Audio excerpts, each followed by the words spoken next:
Bien, vamos a darle la más cordial bienvenida. Saludamos con nuestra primera invitada, la socióloga Carol Murillo. Con ella vamos a hablar justamente también de este tema de la salida de Julian Assange. Carol, buenos días, gracias por aceptar conversar con nosotros esta mañana aquí en Ecuador en directo. ¿Algo pasó? Se congeló la señal de Carol. Bueno, ahora sí, vamos a saludar nuevamente. Vamos a intentar con Carol Murillo, socióloga, con quien vamos a conversar los siguientes minutos. Carol, buenos días.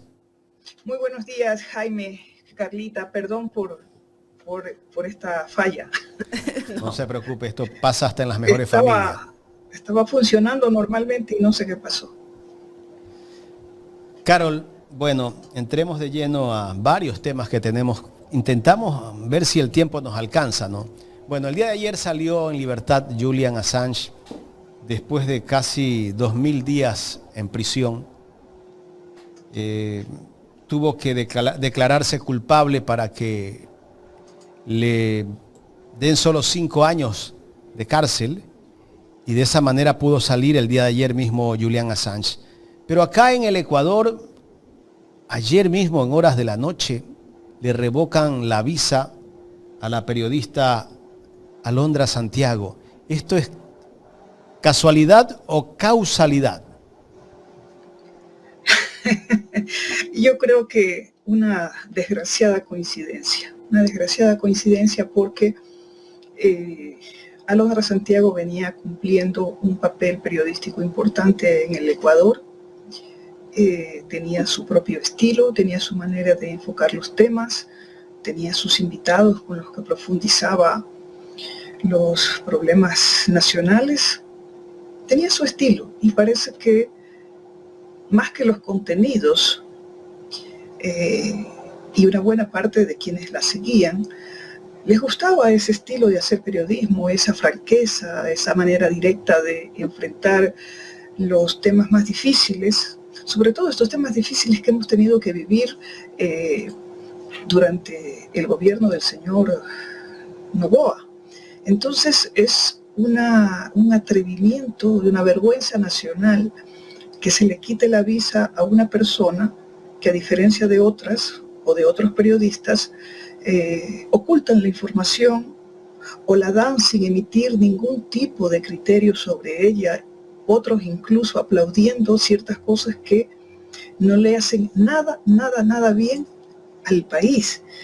Entonces yo sinceramente lamento muchísimo lo que le ha pasado a Alondra Santiago, lo condeno y además pone en tela de juicio uno de los derechos más importantes que tienen los seres humanos aquí y en cualquier parte, que es la libertad de expresión.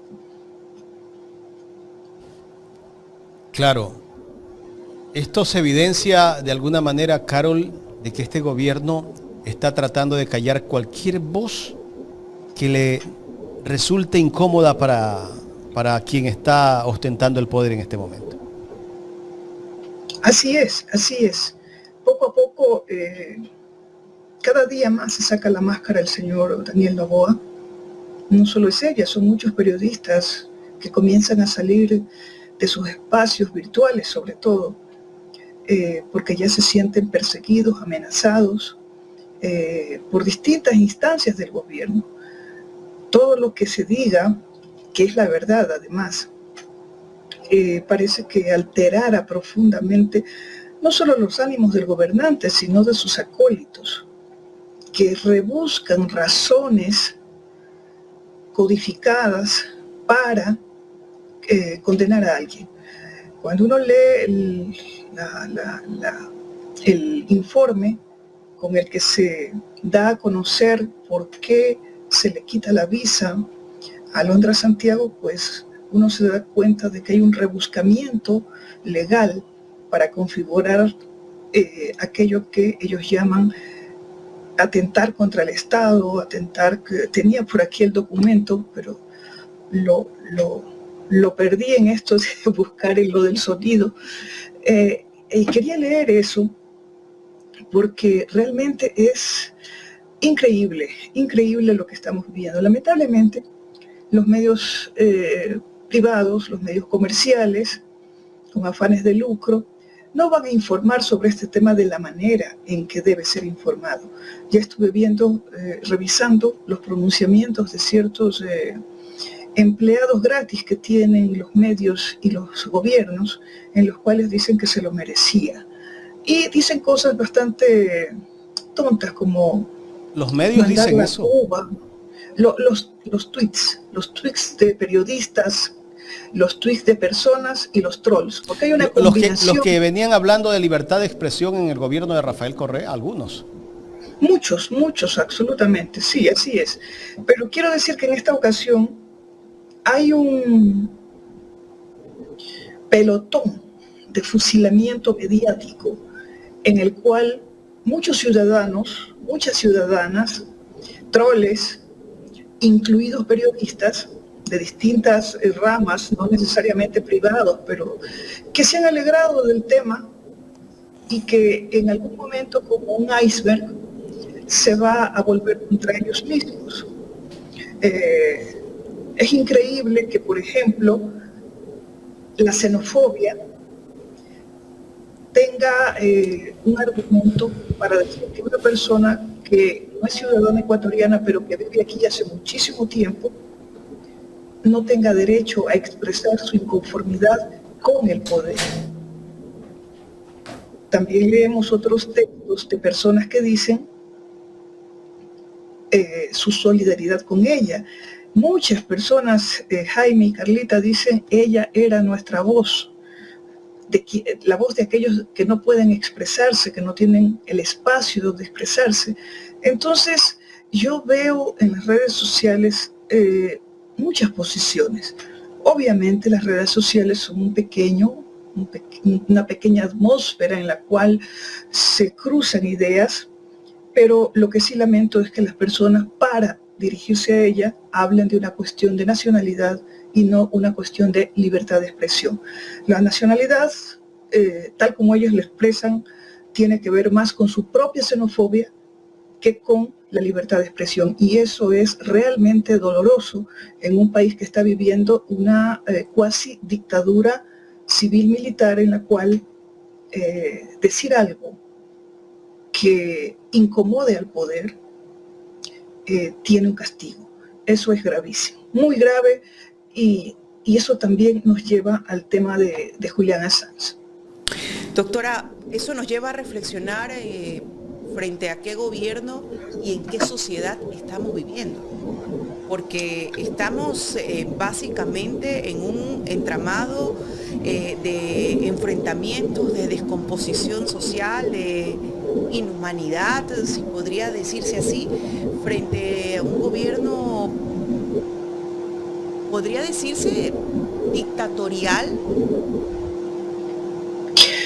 Yo lo calificaría, Carlita, este es un gobierno autoritario, con las características del autoritarismo, que no llega a lo dictatorial solamente porque la forma no lo permite. Y es un gobierno autoritario porque se sostiene, se apalanca con el apoyo de las Fuerzas Armadas y de la Policía Nacional. No se olvide que estamos bajo el decreto de que hay una guerra interna en el país. Ojalá la guerra interna no implique, por ejemplo, el tema de Alondra Santiago. Ojalá que no sea así. Pero estar en una guerra interna, ficticia, porque lo que tenemos son bandas delincuenciales, no tenemos a un ejército beligerante paralelo, que solamente en ese sentido podría hablarse de una guerra interna. No tenemos eso. Son bandas delincuenciales que, para hacerlas más visibles y que para asustar a la ciudadanía, se les llama narcoterroristas. Una palabra compuesta que se inauguró sin la primera parte, narco, desde el año 2001 en el mundo. El terrorismo es aquello que pone en juego las reglas que el poder establece para vivir en cada país democráticamente. Lamentablemente, cuando se inventa, como en el caso del Ecuador, a partir de enero del 2024, una guerra interna, repito, ficticia, lo que se está haciendo es ahondar en la idea de que ya no solo son los terroristas, sino los narcoterroristas los que ponen en juego la viabilidad democrática.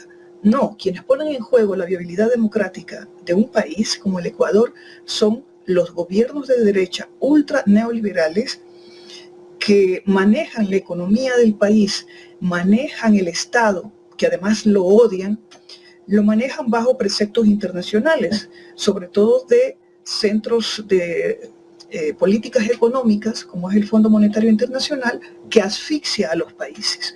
De tal manera que sí, vivimos un gobierno netamente autoritario, y ese autoritarismo le permite, bajo la figura de la guerra interna, cometer actos que van precisamente en contra de la ciudadanía. Perdón, hace un ratito dije iceberg, me equivoqué, debí decir boomerang. Estas medidas, por ejemplo, esta cancelación de una periodista, hace poco de otro programa en el que estaba Fabricio Vela y María Sol Borja, también es una señal de que cuando los periodistas intentan hacer crítica en este país de la verdad única, corren el riesgo de tener esos castigos. Pero más allá de eso, repito, este tema de la libertad de expresión en el Ecuador nos lleva a un tema más profundo, más global y más doloroso, como es el caso de Julian Assange. Julian Assange, bueno, un hombre que fue torturado, condenado y perseguido, ¿no? No nos podemos olvidar de todo ello. Y bueno, pues que se vio envuelto, pues, sin duda alguna, con uno de los países más poderosos del mundo. Decide declararse culpable para conseguir su libertad. Yo creo que esa ha haber sido la última opción de él, porque no creo que haya resistido tanto para al final tener que decidir esto, pero probablemente no le quedó de otra forma. ¿Qué mensaje nos deja esto como sociedad y qué mensaje nos deja a los comunicadores, doctora, o sea, a los periodistas? ¿Frente a qué estamos? Bueno, estamos no solamente que el Ecuador vive un régimen autoritario, el mundo, los países desarrollados están viviendo procesos políticos también autoritarios y, como lo decía en alguna otra entrevista, filofascistas. Es decir, se comienza a tener una filiación no proclamada, pero dicha en cada expresión, de que la gente le gusta mano dura en los gobiernos.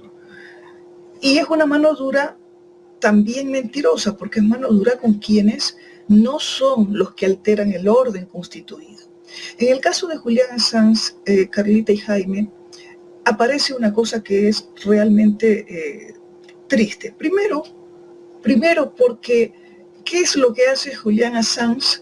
Que alarma a las potencias mundiales.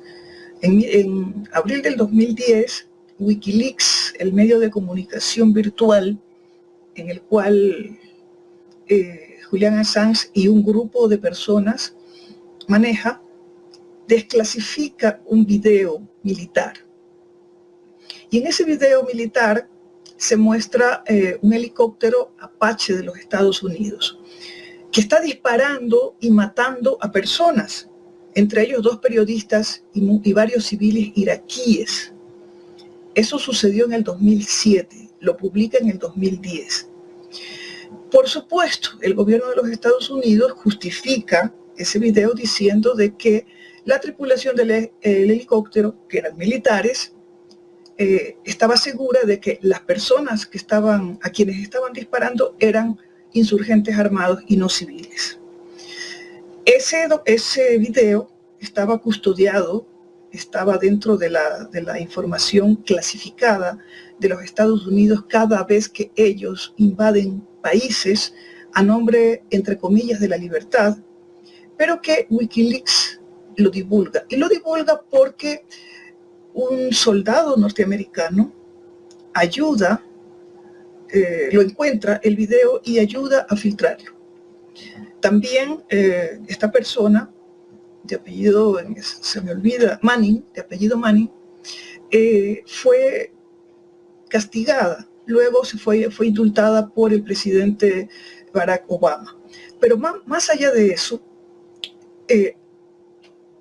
Julian Assange y Wikileaks comienzan a divulgar más información parecida a la que les acabo de explicar.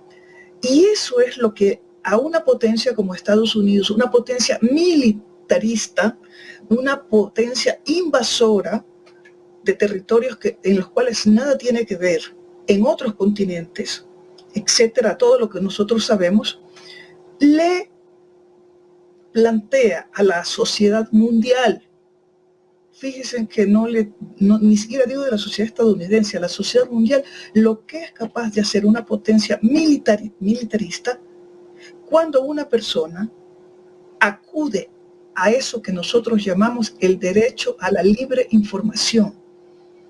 Nosotros tenemos derecho a la libre información porque cuando una potencia invade otro país, crea un conflicto interno, o hay un conflicto interno y ellos intervienen para disque calmar la situación, pero violando derechos humanos, violando la forma en la cual se enfrenta un problema interno, como en ese momento era el problema iraquí, tiene a Estados Unidos como si fuera el gran inquisidor, el nuevo gran inquisidor de la era global en el siglo XXI.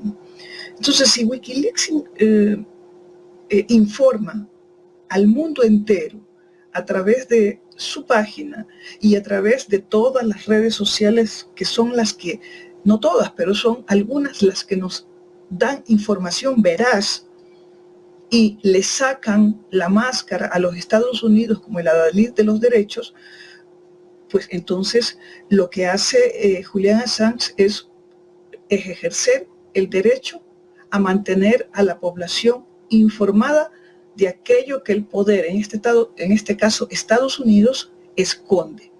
Y allí una serie de acusaciones, como que había violado a 2 chicas, también montadas, porque ya se probó hasta la saciedad que fue un montaje aquello. Todo eso era para maltratarlo mediáticamente y que los consumidores de medios de comunicación, de redes sociales, de internet, comiencen a tener de Julian Assange una impresión negativa. Una impresión negativa porque, por ejemplo, también desde la madrugada en que muchos nos enteramos de lo que había sucedido ayer con Julian Assange, mucha gente decía, pero falta la condena por la violación. Entonces la gente opina sin leer el contexto, sin seguir la cronología que ha tenido el caso Assange en el mundo, pero cuyo principal pecado fue divulgar información en la cual no solo se revela, voy a decirlo así, un hecho aislado, porque no es un hecho aislado, sino que tiene que ver con crímenes de lesa humanidad.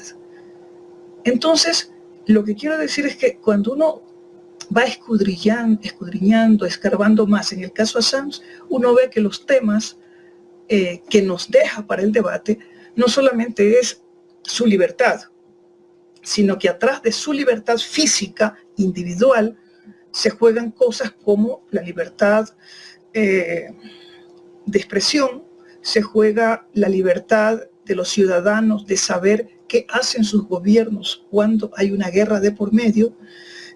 También tenemos que ahora vivimos una persecución judicial global, porque fíjense ustedes, los casos estaban en Reino Unido, estaban en Estados Unidos, estaban en Suecia, estaban en Australia. Todo manejado por la influencia impresionante de los Estados Unidos. Entonces, este caso, nos abre un abanico de posibilidades de debate que tienen que ver también con otro tema importante, Jaime y Carlita, que es el derecho del asilo que tienen las personas en el mundo. Ese es otro debate. Fíjense en cuántos debates van. La libertad de expresión, el genocidio que se hace en varios países cuando intervienen los Estados Unidos, la persecución jurídica global, donde varios gobiernos acuerdan ciertas líneas de acusación para someter a un ciudadano cuyo pecado, les repito, es informar sobre aquello que el poder esconde, y luego el derecho al asilo. Entonces, Julian Assange es el mejor ejemplo para intentar entender el mundo global del presente. Si no ahondamos en los temas que esta liberación, esperemos que se cumpla el acuerdo, tenga de parte nuestra un debate mucho más profundo. Ahora, no nos olvidemos de otros 3 temas que son importantes. Primero, cuando estuvo asilado en la Embajada de Ecuador en Londres, ¿cómo salió de allí? Salió de allí por una orden del expresidente Moreno, que había acordado con los Estados Unidos y con el gobierno de Reino Unido para que lo saquen, escúchenme bien, para que lo saquen de la embajada. Y el embajador de ese entonces, que no recuerdo el nombre, abrió las puertas para que lo capturen. Y las escenas, las imágenes de aquella salida brutal, violenta, las hemos visto todos. Ojalá se las pudiera poner en algún momento aquí en Ecuador en vivo. Ecuador en directo. Ecuador en directo, porque esa es una de las escenas que mejor dibuja lo que significó el gobierno del impresentable señor Moreno. Cero dignidad para nuestro país, cero dignidad para un asilado que Ecuador, con un gran despliegue de inteligencias en el derecho internacional, en el derecho del asilo, etcétera, pudieron construir los argumentos necesarios en el año 2012 para darle el asilo a Julian Assange. El asilo que se le dio no fue una medida que nació solamente de la bondad del presidente Rafael Correa. Nació de un estudio profundo donde intervinieron equipos de abogados, tanto en el Ecuador como en otros países europeos, para darle viabilidad jurídica en el ámbito internacional. Eso fue algo que duró más o menos 3 meses. No fue una inspiración, les repito, todo estuvo marcado por el estudio jurídico de varios equipos, cosa que al mundo resultó ser ejemplar, porque era imposible cuando un país como Estados Unidos estaba persiguiendo a Julian Assange. El Reino Unido hacía todo por mantenerlo y por mantener las relaciones diplomáticas con los Estados Unidos de manera buena, armónica, ponía en juego ese tipo de relaciones. Sin embargo, un país tan pequeño como el Ecuador, pero que tiene grandes juristas, pero que tiene un conocimiento real de lo que significa la política exterior de un país cuando su gobierno es un gobierno que respeta tratados internacionales y que los aplica para defender a un ciudadano, aunque no sea ciudadano ecuatoriano, da una lección de cómo se deben llevar las relaciones internacionales, las relaciones diplomáticas y el derecho al asilo en el marco de la comprensión, sobre todo de la libertad de expresión y de la dignidad humana. Entonces, fíjense ustedes... Doctora, eso nos demostró en su momento entonces que más allá que las relaciones entre países económicas o influencias que pueda tener una potencia como es conocida Estados Unidos, no prevaleció ante el respeto y la valoración del ser humano como tal, que es cosa que no prevalece ahora en estos tiempos y ante el mundo. Por supuesto que sí. Por supuesto que sí, porque usted y yo, que de maneras distintas ejercemos el derecho a la comunicación y el derecho a la información, que están cruzadas pero no son exactamente lo mismo, y el derecho a la opinión, que es tan importante en un mundo que aparenta transparencia porque tiene tecnología de última generación, que estamos hablando en directo para todo el país y para todo el mundo, pone en tela de juicio nuestro oficio, pone en tela de juicio informar pone en tela de juicio comunicar, pone en tela de juicio opinar. Y eso deberíamos someterlo a una discusión más grande. ¿Quiénes debemos? Sobre todo quienes hacen periodismo, quienes hacen comunicación, quienes hacen opinión. Si no somos nosotros, que generalmente tenemos la suerte de hablar para mucha gente y para conducir formas de construir criterios sobre cualquier tema, en este caso sobre el tema mundial de Julian Assange, pues nadie más lo va a hacer. El poder puede hacerlo, pero de una manera en la cual limite las posibilidades comunicacionales e informativas que tiene cualquier medio de comunicación en cualquier parte del mundo. Ahora mismo, este programa, Carlita, y 3 docenas de programas que existen en el Ecuador, virtuales, se ponen en riesgo enorme porque el poder, en este caso el poder del señor Noboa, que apela, que es lo más triste de todo, que apela a la libertad, todos los gobiernos de derecha apelan a la libertad, a la superlibertad. El señor Milei, por ejemplo, que es un gobierno de derecha o de ultraderecha, filofascista, apela a la libertad, pero la libertad de ellos, no la libertad del resto de la población. Entonces ellos han ocasionado un gran mal a los valores que tiene y que ha tenido la herencia de la izquierda en el mundo entero. Y la herencia de la izquierda es defender derechos, defender la libertad, no solo en términos políticos, Carlita. La palabra libertad es una palabra que tiene una profundidad filosófica también. Es una palabra con la cual nosotros podemos entender de otra manera el mundo moderno desde hace, ¿qué podría decir yo? Desde hace 3 siglos. Pero lamentablemente la derecha es tan sagaz, perversamente sagaz, que se roban las categorías que hicieron de la libertad una bandera de lucha para cualquier situación de menosprecio a sectores menos favorecidos, a sectores que no comulgan con las ideas del poder, pero que tienen en su boca la palabra libertad. Le repito, en términos políticos, que es el que estamos defendiendo hoy, al analizar el tema Assange, la libertad es una cuestión que tiene una incidencia política. Pero si quisiéramos profundizar, la libertad tiene un alcance de miras fundamentado en la filosofía. Y eso incluso le da más fuerza a la libertad como un derecho político. Además, la información, Carlita, es un derecho humano. La información transparente, directa, cruda, porque el poder siempre nos da información maquillada, limpiada de lo feo, desinfectada de lo feo, de lo sucio.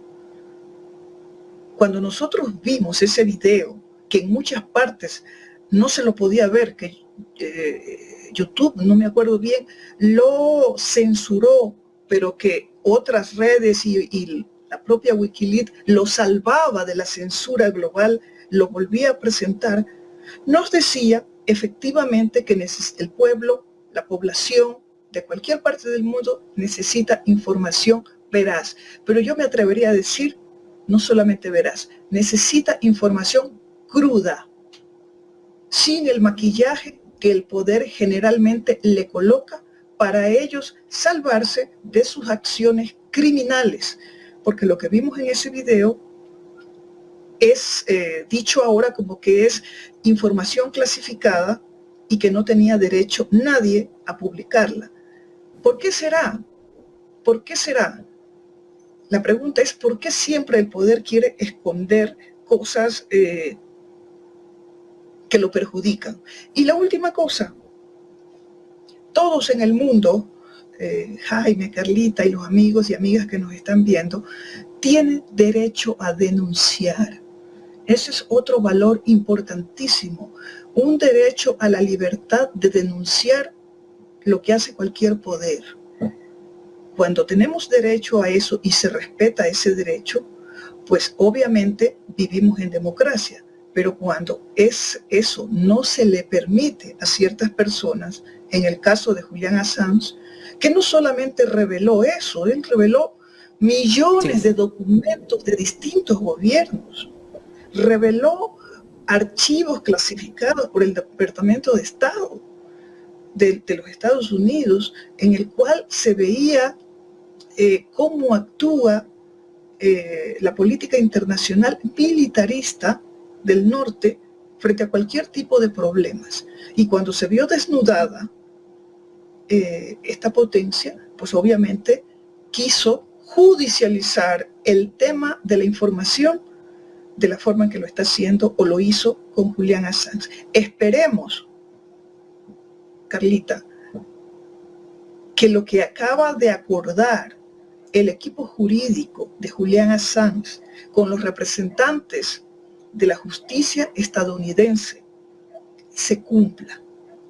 Porque esta libertad que nos ha alegrado mucho, ayer todos nos alegramos muchísimo porque estamos en contra de cortar el derecho a la libertad de información, también sufrimos un amargor cuando conocimos el documento que le permite a Julian Assange hacer una cosa a la que se ha visto obligado después de casi 12 años de persecución terrible, y que es que tiene que declararse culpable de uno de los 17 cargos, el más importante para los estadounidenses, que es la violación a su información clasificada y el espionaje. Ellos le llaman a eso espionaje. Él ha tenido que aceptar esa figura para recobrar su libertad, porque creo que tanto él como quienes lo siguen, quienes lo defienden, quienes durante tantos años movilizaron a sectores enormes de ciudadanía para defender su trabajo y para pedir su libertad, tienen en este momento que estar de observadores permanentes de lo que pase el día de hoy. La presión que ha ejercido a través de la justicia norteamericana este país sobre el equipo jurídico de Julian Assange es tremendamente decidora de que cuando el poder se intenta someter a una persona o a varias, incluso con esta libertad relativamente buena, también nos da una lección de cómo actúa una potencia cuando no quiere que sus malas acciones las conozca el mundo entero. Doctora, quiero irme un poco hacia el Ecuador. Bueno, primero pues la interrupción en la Embajada de México. A nivel internacional pues eso se conoció. Después las declaraciones del New Yorker por el presidente de la República también, donde hablaba de distintos mandatarios. Luego viene pues ahora el retiro de la visa de Alondra Santiago. Le preguntaría a usted, no sé, pues, qué esperar de este gobierno, cuál es el actuar, cuál es la línea de conducción que está llevando en base a su percepción este gobierno y qué está pasando con la sociedad. ¿Está reaccionando ya? ¿Ha empezado a reaccionar o simplemente está ciega? Mire, esta es una excelente pregunta porque tiene varios ángulos, varias aristas, varios enfoques. Primero lo del señor Anderson no es una entrevista, es una crónica. Una crónica tiene unas características especiales. Una crónica en la cual el periodista convivió con el presidente, creo que un mes, en la cual lo acompañaba a todas las cosas que hacía el presidente de la República. Y un presidente y su equipo de comunicación debe entender quién es un periodista, qué significa que un periodista esté al lado nuestro. Por mucho que ideológicamente supongamos que simpatiza con nosotros. El señor Lee Anderson es un periodista famosísimo. Primero, no es un novato. Segundo, representa una revista importantísima en los Estados Unidos. Tercero, él ha entrevistado a personas de izquierda o de derecha. Y sus pareceres, incluso su punto de vista, aparece en la crónica, porque la crónica, ese género periodístico que es la crónica, permite que el periodista introduzca también sus puntos de vista, sus observaciones, sus percepciones, etc. Y eso es lo que vimos en esa larguísima crónica. Eso es lo que vimos en esa larguísima crónica que va contando y al mismo tiempo comentando lo que dice, cómo sonríe, cómo lo recibe. Un adicto al celular, él se burla de su esposa, de la señora Lavinia, porque es una adicta al celular, pero me parece que los dos padecen de esa adicción al smartphone. Creo que cuarto, un periodista nunca es un amigo que te va a visitar, sobre todo cuando eres presidente de la República. Y no es porque el periodista sea malo, sino que él está ejerciendo su trabajo. Y su trabajo no es que chévere, que es el presidente Daniel Noboa. Ese no es el rol de un periodista, y menos. Carol, tal vez el presidente pensaba que estaba conversando con los periodistas ecuatorianos, con Carlos Vera, con el señor Artieda, y que la conversación de ellos era una conversación fuera de micrófonos. Bueno, debo decirte, Gustavo, que el off the record, que le llaman, decir fuera de micrófono, no existe en realidad. Y menos aún cuando es un periodista tan serio como es el señor Anderson. Si él se imaginaba que estaba con un periodista ecuatoriano, pues se equivocó. Y se equivocó no solo él. Creo que el equipo de comunicación, porque es obvio que el presidente Noboa no tiene la menor idea de lo que es libertad de expresión, de lo que es periodismo, de lo que son los géneros periodísticos y de quién en ese momento está frente a él, en este caso el periodista internacional Anderson. Pero su equipo de comunicación no le explicó, mira, yo he sido asesora de comunicación. Y hay que explicarle al presidente que cuando viene un periodista, y más aún uno que va a compartir con él tantos días, viene a mirarlo todo. Un periodista también, y eso nos enseñó García Márquez, es un hombre con una sensibilidad especial para notar cuándo es una pose, cuándo es una puesta de escena, cuándo es coloquial y cuándo no lo es. Pero el señor Noboa, como no tiene, digamos, estatura de estadista, no hablo de lo físico, hablo de esa estatura especial que le da el conocimiento de la gobernabilidad, que le da el conocimiento del estudio de la política, no se dio cuenta frente a quién estaba. Fíjense ustedes, yo el día viernes vi una entrevista, un panel de entrevistas, donde había 4 invitados y un periodista. Me voy a reservar esa fuente que todos la pueden ver, pero que no quisiera nombrar a nadie. En ese programa trataron el tema de la crónica de Anderson con el presidente Noboa. Ellos ni siquiera, unos decían entrevista, otros decían artículos, otros decían reportaje, etc. Ni siquiera ellos que manejan la comunicación sabían qué género periodístico estaba en ese momento ejerciendo, es decir, escribiendo el periodista, o escribió el periodista. ¿Y saben qué decían? Decían que el presidente Noboa tenía que, hay cosas que se dicen, hay otras cosas que no se deben decir, no le aleccionaron de qué callar. Es decir, el presidente Noboa, que todos conocen, de la puerta hacia adentro, es el presidente que ellos quieren que aparezca. Cuando digo puerta hacia adentro, digo en el Ecuador hacia adentro. Pero lo que saca el periodista no es en un periódico ecuatoriano, es en un periódico o en una revista que tiene alcance global, que tiene una historia, cuyo periodista desnuda le saca una radiografía, le hace un escáner al presidente Noboa. Entonces, aquí o hay dos cosas.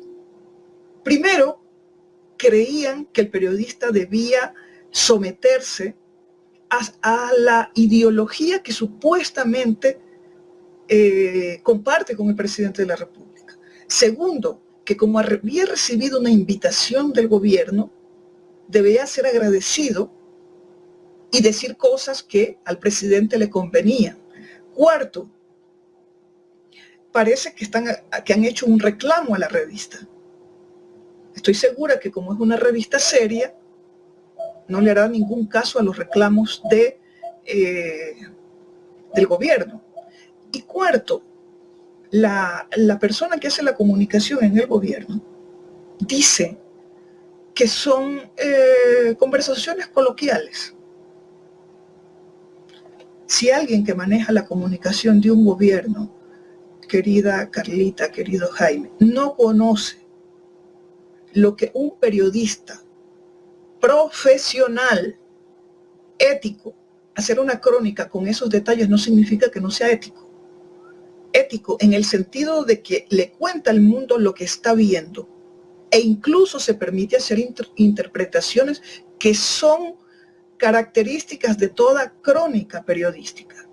Entonces, el equipo de comunicación o la persona que encabeza el equipo de comunicación del gobierno realmente no entiende lo que es la comunicación política. Porque lo que vino a hacer el señor no es a decir fulanito inaugura una obra, fulanito es un hombre coloquial, sincero, abierto. No.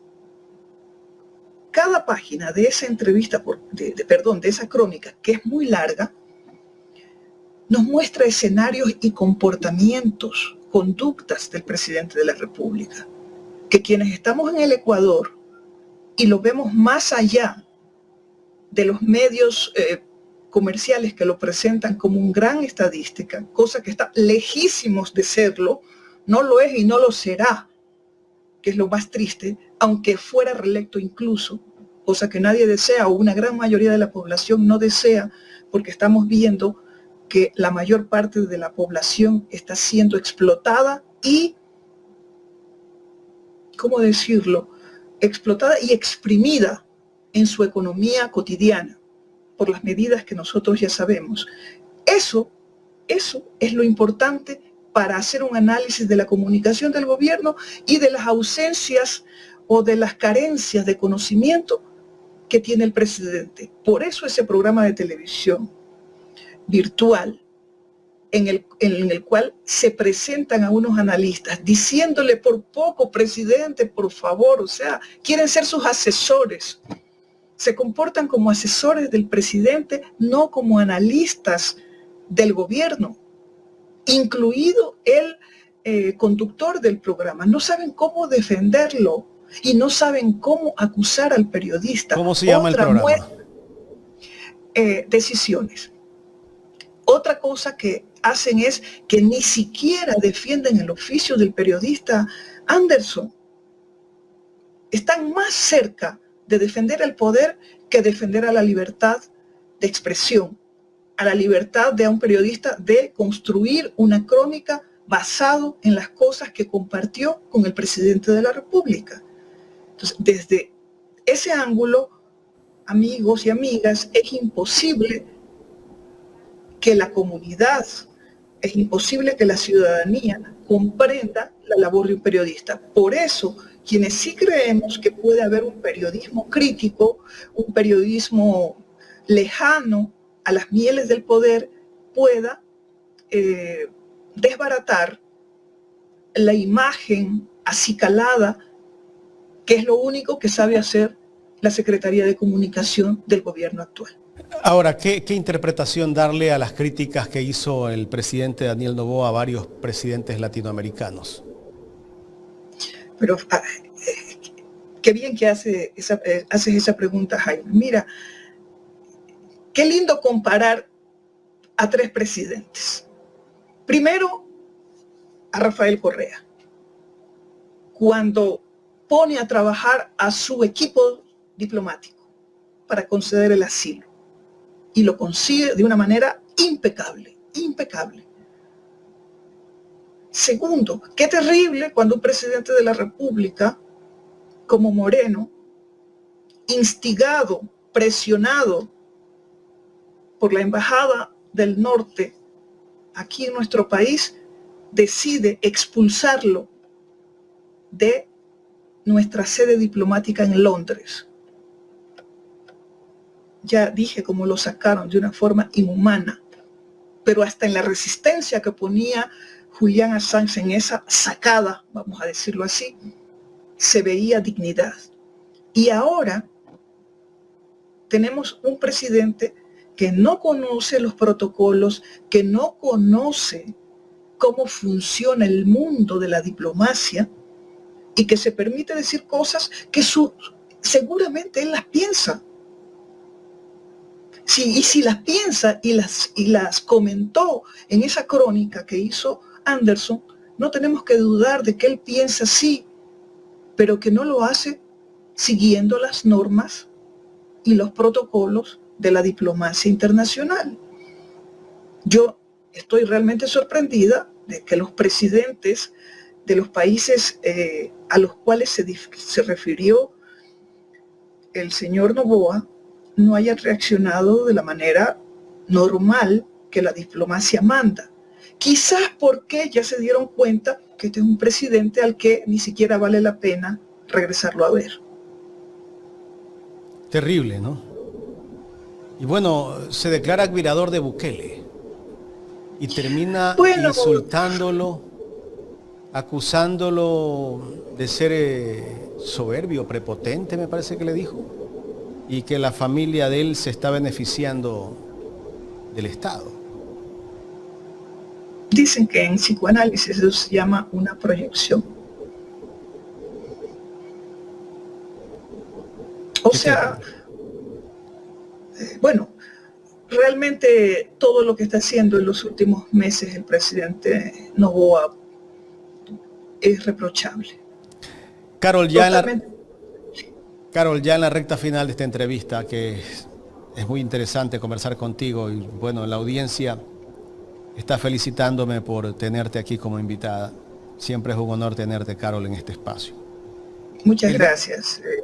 El gasolinazo que se viene en los próximos días, no sabemos todavía si es esta semana, la próxima, pero de que se viene, ya lo ha anunciado el gobierno, porque estas políticas las impone el Fondo Monetario Internacional. ¿Qué impacto tendrá en la población ecuatoriana ese gasolinazo? Mira, he visto que aquí en tu programa ya han pasado especialistas que han dado datos, todos. Yo quiero verlo desde el punto de vista político y social. Cuando sube la gasolina, Jaime, sube todo, es una cascada, o es como un juego de dominó, todo va cayendo terriblemente. No necesita mucha explicación, y esto tendrá consecuencias. ¿Por qué? Primero, ya los transportistas no están contentos con que suba la gasolina y le den una cantidad de bonos que no tiene que hacerlo el gobierno, no debería hacerlo. Porque lo normal es que normal en el sentido de que los primeros golpeados son los transportistas, pero los transportistas no van a asumir el golpe totalmente, lo van a traspasar al pasajero, a los pasajeros citadinos, interprovinciales, etcétera, parroquiales. Va a ser un traslado, por tanto va a golpear a la economía doméstica de cada familia en este país. Segundo, he oído a voceros, este gobierno tiene varios voceros y esos varios voceros son malos voceros, incluso se contradicen entre sí. Bueno, escuché a un vocero que decía que no tienen por qué subir los alimentos, la canasta básica, no tiene por qué subir casi nada. Pero nada llega al supermercado, al mercado, a la plaza, donde todos hacemos las compras, llega por el aire, llega en transporte, llega en carros, en camiones, etcétera, etcétera. Todo eso significa que ese camión, esa camioneta, lo que sea, necesita poner gasolina a un precio muchísimo más alto. Entonces, lo que genera la subida del precio de los combustibles en el Ecuador de manera práctica, cotidiana, etcétera, es una escalada de precios. Y no puede ser de otra manera, porque nadie se va a sacrificar. Y eso es normal.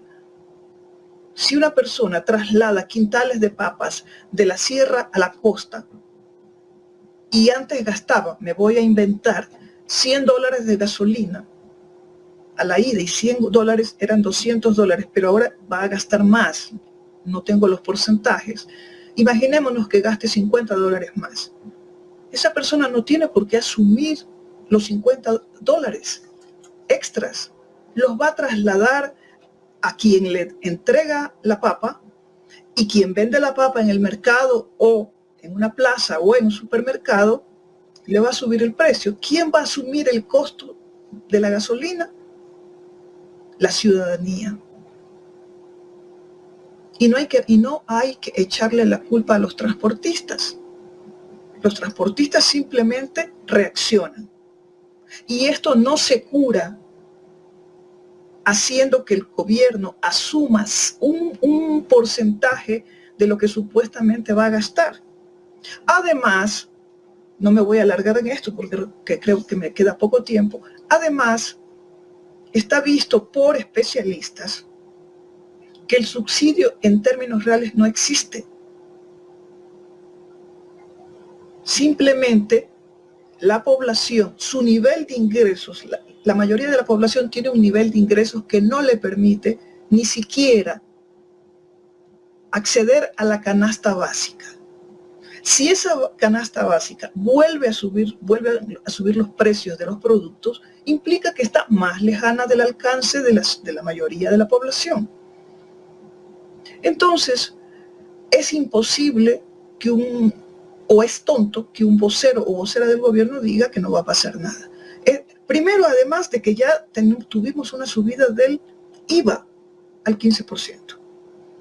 Terminará siendo un paquetazo, ¿no? Y eso ha subido ya los valores de los alimentos y de los distintos productos, de un café en una cafetería, de cualquier cosa que uno coma en un restaurante, en un bar, en una tienda. Han subido los precios. Pero claro, antes tenían la decencia los medios de comunicación de hablar de paquetazos. Ahora no. Ahora dice, por fin hablamos de un tema que se había constituido en un mito en el Ecuador. El precio de los combustibles. O sea, tener el precio de los combustibles subsidiados para ciertos analistas de derecha era un mito. Cosa que no es cierta. En términos rebuscados.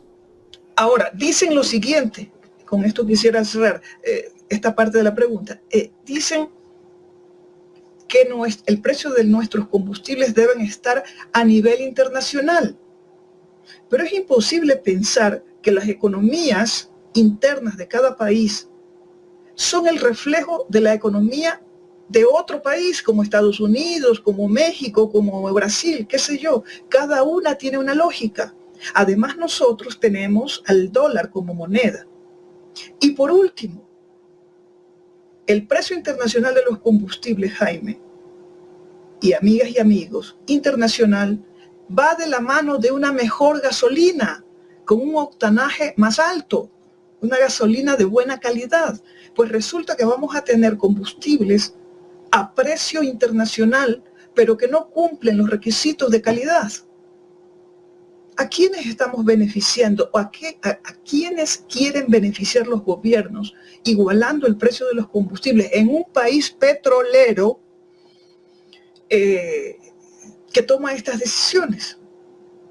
Entonces, te repito, he analizado en corto algo desde mi punto de vista en términos políticos y sociales. En términos económicos, creo que ha habido personas que con mayor amplitud lo han analizado en tu mismo programa. Lo único cierto es que subir el precio de los combustibles en un país como el nuestro, que no sale de la crisis, es un crimen social. Un crimen social para la gente que va a asumir los costos de la subida de los combustibles, que parece que va a ser a partir de julio. Dice Rocío Ayala, los medios titulan "Se actualizan los precios de los combustibles". Claro, O sea, claro. como darle a Los entender a la medios, gente que no pasa nada, ¿no? los medios son perversos, porque suavizan todo. La subida del IVA fue un paquetazo económico. La subida de los combustibles es redoblar ese paquetazo. Eso es quitarle a la gente la capacidad de adquirir y de alimentarse un poquito mejor. La última, Carol, ¿qué responsabilidad tienen los medios de comunicación en todo lo que está viviendo este país? Una elevadísima responsabilidad. Porque desde el gobierno del señor Moreno hasta el día de hoy, los medios se han alineado con el neoliberalismo. Si hay algo que une a estos tres gobiernos es su política económica y su odio al Estado y su desprecio a la Constitución del 2008.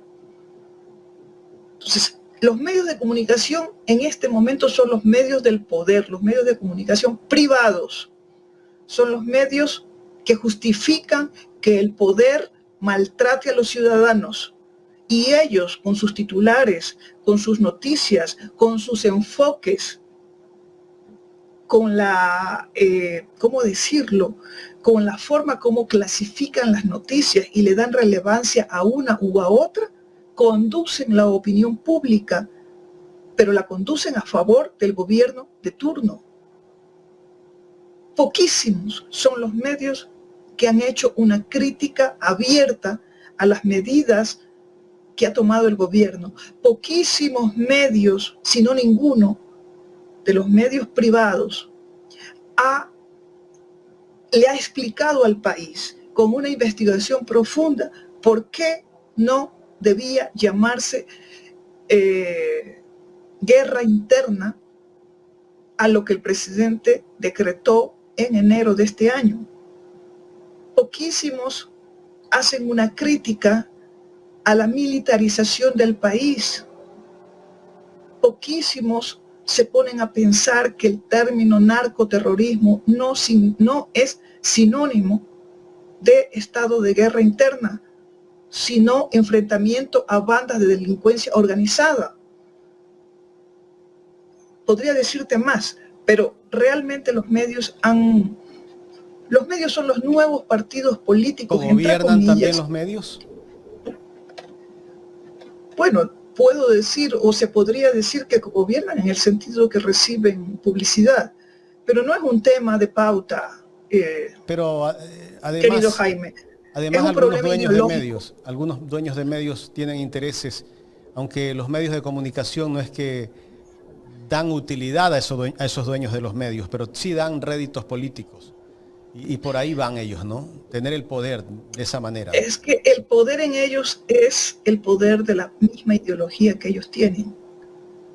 La ideología del poder es la ideología que han asumido los medios. ¿Por qué? Porque son parte de esta estructura política, son parte de sostenerla. De ahí que viene que no acepten ninguna crítica de nadie.